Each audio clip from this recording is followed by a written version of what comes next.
দর্শক আপনাদেরকে যেমনটি কিন্তু দেখাচ্ছিলাম রণক্ষেত্র গোপালগঞ্জ অর্থাৎ এনসিপি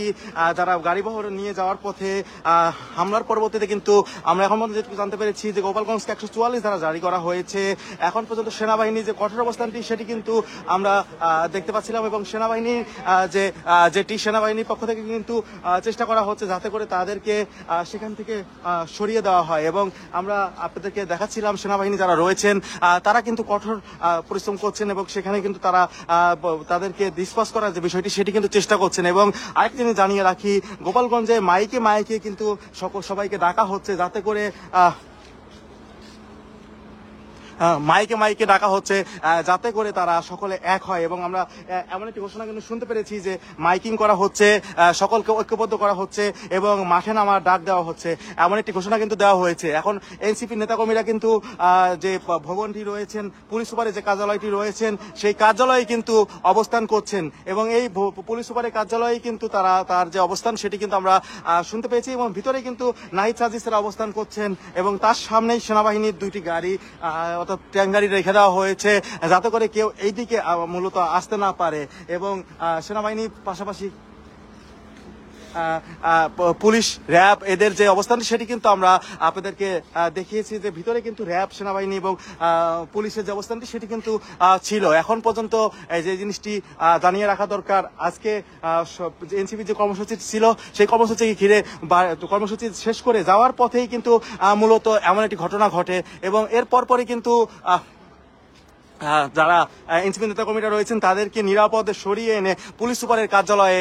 রাখা হয়। এখন পর্যন্ত কিন্তু আমরা আসলে এই যে পুলিশ সুপারের কার্যালয়টি রয়েছেন সেখান থেকে কিন্তু আমরা বের হওয়ার যে সুযোগ সেটি কিন্তু পাচ্ছি না। আমরা এখানেই অবস্থান করছি এবং এখান থেকে আপনাদেরকে সবশেষ দেখানোর চেষ্টা করছিলাম যে কি অবস্থার মধ্যে রয়েছে সেটি কিন্তু বোঝা বড় দায় হয়ে গিয়েছে, কারণ এখন পর্যন্ত কারো নিরাপত্তা নেই বললেই চলে এবং তাদের যে অবস্থানটি সেটি কিন্তু আমরা দেখতে পেয়েছি এবং তারা কিন্তু এই দুই পাশেই অবস্থান করছেন এবং পাশাপাশি যারা এনসিপির নেতাকর্মীরা রয়েছেন তারা এই পুলিশ সুপারের কার্যালয়ে অবস্থান করছেন। এক কথায় বলতে গেলে যে কি অবস্থার মধ্যে রয়েছে এই যে গোপালগঞ্জের যে সফরটি সেটি আমরা কিন্তু দেখতে পাচ্ছিলাম যে কি অবস্থার মধ্যে রয়েছে। পাশাপাশি আরেকটি যে জিনিসটি জানিয়ে রাখি সেটি হচ্ছে যে এখন পর্যন্ত কিন্তু সেনাবাহিনী পুলিশ চেষ্টা করে যাচ্ছে তাদেরকে ছত্রভঙ্গ করার জন্য এবং তারা এখন পর্যন্ত কিন্তু তারা চেষ্টা চালিয়ে যাচ্ছে, অর্থাৎ নাহিদ হাসনাতদের রক্ষা করার জন্য কিন্তু পুলিশ সেনাবাহিনী সকলে ঐক্যবদ্ধভাবে চেষ্টা করে যাচ্ছে। কিন্তু শেষ পর্যন্ত কি হবে বা কতক্ষণ পর্যন্ত তারা থাকতে পারবে সেটি কিন্তু দেখার বিষয়, বা নাহিদ হাসনাতরা পরবর্তীতে কি ধরনের কর্মসূচি ঘোষণা করবে সেটিও কিন্তু একটি বিষয়। আমরা কিন্তু দেখতে পাচ্ছিলাম যে তারা নতুন কোনো কর্মসূচি ঘোষণা করে কিনা, লং মার্চ টু গোপালগঞ্জ কর্মসূচি এরকম একটি কর্মসূচি ঘিরেই কিন্তু মূলত আজকে তাদের উপরে এমন হামলা এবং এই অবস্থা। এবং পাশাপাশি কিন্তু আমরা দেখতে পেয়েছি এই গোপালগঞ্জে কিন্তু 144 ধারা জারির যে বিষয়টি সেটি কিন্তু আমরা পেয়েছি। 144 ধারা জারি করা হয়েছে, অর্থাৎ প্রশাসনের পক্ষ থেকে 144 ধারা জারি করা হয়েছে। আমরা আপনাদেরকে দেখাচ্ছিলাম।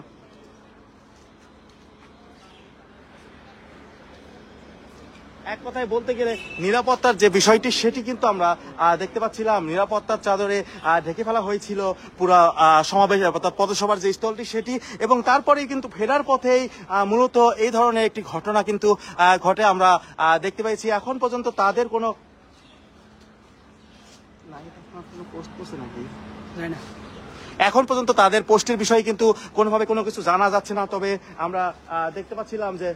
সেনাবাহিনী থেকে যারা শুরু করে যারা রয়েছেন তারা কিন্তু চেষ্টা করে যাচ্ছে এই যে গোপালগঞ্জে যারা আক্রমণ করেছে তাদেরকে করার, এবং এখন পর্যন্ত কতজন আসলে গ্রেপ্তার হয়েছে বা কতজন গুলিবিদ্ধ কতজন আহত হয়েছে সেই বিষয়টি কিন্তু আমরা